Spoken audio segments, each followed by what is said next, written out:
Have you noticed that when we do something wrong, we can say we are sorry and be forgiven, but there are usually still lingering consequences? If you throw a party at your house while your parents are away, you can say you are sorry and legitimately promise never to do it again, but you still have to clean up, replace broken things, and probably spend weeks being grounded to make up for it. Forgiveness is separate from consequences.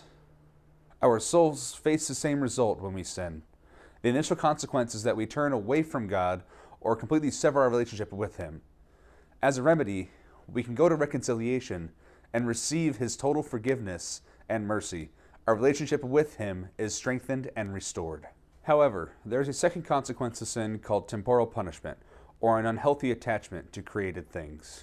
It is a punishment we inflict on ourselves because the created things that we become attached to can never satisfy us. We either suffer by spending time grasping at it with no fulfillment, or from the pain of having to detach ourselves. To enter heaven, we have to be rid of all unhealthy attachments. Unfortunately, we are not magically changed at death. If not dealt with now, we carry wounds, stains, and baggage with us when we die. Aside from it being impossible to have it with us in heaven, we wouldn't want to bring it there anyway. Imagine having to show up at prom after spilling an entire plate of food in your lap, or getting a giant grease mark on the front of your shirt after changing your car tire. Arriving that way to whatever event is after that is probably extremely undesirable. If you have the opportunity to change or clean the stain, would you not take it? An unhealthy attachment also means that we put it before healthy things. It creates disordered priorities. We cannot fully love God if other things come before Him. Are we okay with missing Mass on Sunday to make it to a football game?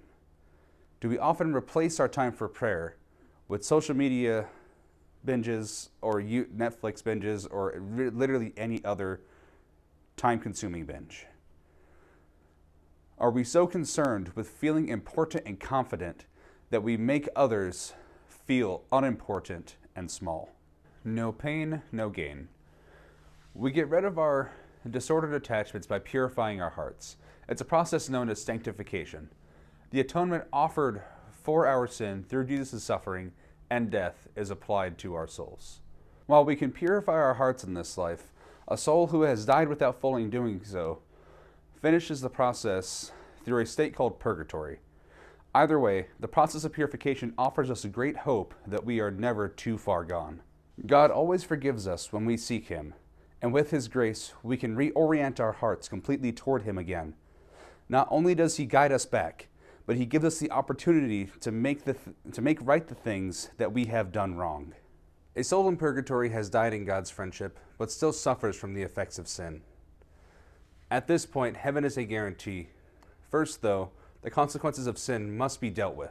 Souls in purgatory do suffer, but it is suffering accompanied by hope and joy because they know that they will eventually be able to enter the joy of heaven. The suffering of purgatory is different than that of hell, and more like the pain we experience when working out or going through a growth spurt. It is a spiritual suffering that results from realizing the love of God and our lack of love for Him during life on earth. It is a process of being conformed to the image of Christ through the grace He won for us in His suffering, death, and resurrection. And for the exact line of our Catholic faith that this is addressed in, it's in Catechism of the Catholic Church, 1472. Give me proof. Now, some may argue that purgatory is not scriptural and does not exist. Through study of the teaching, though, one can see that purgatory not only makes sense, but it is in fact very scriptural in its foundation. In the book of Maccabees, a righteous man named Judas offers prayers for his soldiers who have died while preparing to bring their bodies home. Judas and other soldiers discovered tokens of idols beneath the clothes of the dead men. This means, in their Jewish custom, that they had committed the sin of idolatry. The response, Judas says, "It is holy and wholesome thought to pray for the dead that they may be loosed from sins." The church has implemented the same prayer of Judas for the holy souls who enter the cleansing fire of purgatory. Now, the exact excerpt that can be found for everyone who wants to verify this story is in the second book of Maccabees, so you have to get your Catholic Bible, chapter 12, verses 38 through 45, prayers for those killed in battle. Practice makes perfect. During our life, we can aid the souls in purgatory and purify our own hearts through works of penance, almsgiving, and indulgences. These are tried and true ways for us to detach ourselves from material goods and heal the wounds caused by sin. With that being said, along with helping the souls in purgatory reach heaven, we can remove the consequences of sin now so that we do not have to suffer in purgatory later. We can be so conformed to Christ in this life that we go straight to heaven when we die. Acts of penance and almsgiving are ancient practices in the church that help us in several ways. We know that we all have important natural instincts like eating, sleeping, and procreating. If left unchecked, these desires quickly turn into gluttony, laziness, and lust.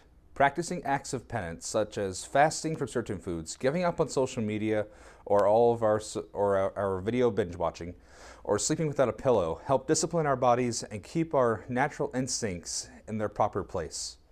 In the same way, we need to have money to provide for ourselves, but it is really easy to become attached to it and the things it can buy. Almsgiving is a material sacrifice that reminds us that all we have is given by God and should be used to serve Him. Ultimately, both of these practices offer us freedom by severing unhealthy attachments.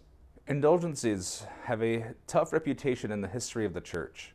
An indulgence is the remission of the temporal punishment due to sins, which have already been confessed and forgiven.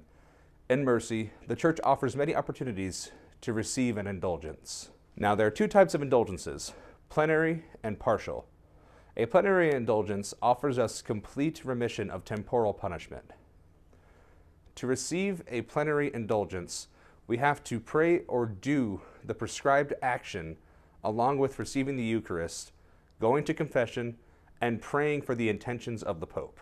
A partial indulgence is offered when the above things are not present, and it does just what it sounds like. It offers partial remission for our sins. As we frequent these practices, grace abundantly works in our hearts and can aid the souls in purgatory if we offer it for them.